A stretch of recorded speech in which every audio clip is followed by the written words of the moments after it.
Ethereum became deflationary, but there was yet to be a big impact on ETH's value. And Ethereum maximalists and much of the crypto industry celebrated the one-year anniversary of the merge, which marked a historic shift from the proof-of-work consensus mechanism to the proof-of-stake and providence with all days of intended to cut down the exponentially increasing power consumption and build an environment-friendly image for the blockchain. The results have been nothing short of astounding.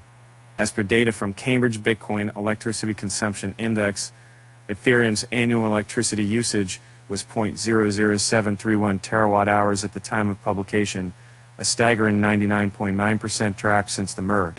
For context, this was less than Bitcoin, whose annual consumption stood at 120.31 terawatt hour. Moreover, Ethereum now draws less power than payment company PayPal and online streaming giant Netflix.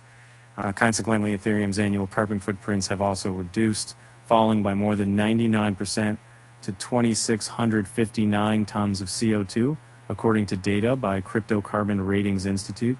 The merge was a watershed event in the brief history of Ethereum. Under the new POS model, staked ETH, rather than expensive hardware, secures the network and validates transactions by eliminating the power-guzzling devices from the scope, which competed with each other to solve complex cryptographic problems. Ethereum seemed to have made a decisive shift to sustainability and scalability.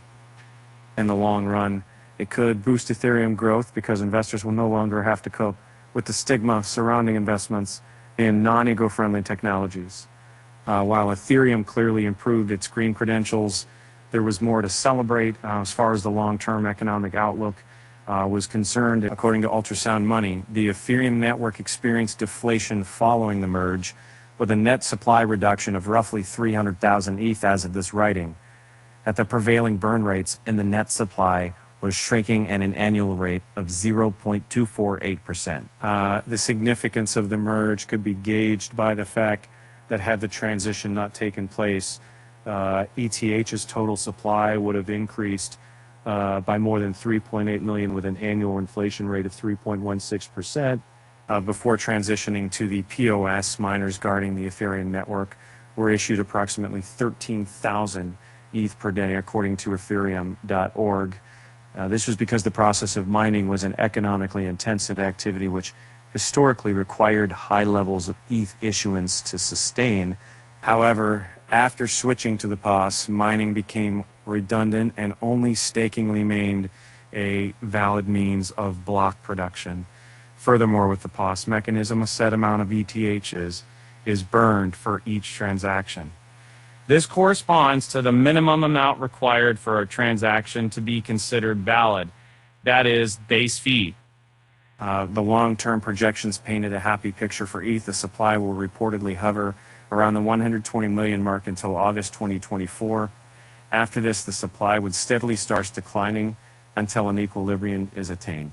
While the merge was a game changer, some key aspects of the POS transition had to wait until the completion of the Chapella upgrade. Foremost among them was the Slowville of creating attention for 6 months, in which after that work, with more freedom and renewed confidence in staking activity, more and more users came forward to lock their holdings in pursuit of rewards. As per the latest update by Glassnode, the colo-stake supply hit a fresh peak of 29.06 million. This represented a growth of 58% since the day of Chapella execution. Ethereum dollar superfar total value in the ETH 2.0 deposit contract just reached an ATH of 29,060,084 ETH. View metric is called Glassnode Alerts, September 15th, 2023. The increased interest in staking augured well for the security of the network. Amidst the optimism and bullish sentiment, it was also necessary to examine the misses. Matt Cutler, CEO and co-founder of blockchain infra provider BlockNative, pointed out a few concerns about every one idea that was born, build, and point to 6%, about 7% of block changes, and 46%. In the last 14 days, 75% of the blocks on the Ethereum network were built by just 3 block builders. two of which widely recognized as vertically integrated, the searcher or builders. This seems less decentralized than the ecosystem aspires to be. Furthermore, if one looked at Ethos's price trajectory since the merge, there's only been an 11% increase in value, according to data from CoinMarketCap. And this implied that, contrary to common perception, major technological improvements still do not put significant upward pressure on cryptos. And the market continues to be driven by sentiment around the asset, rather than its fundamentals.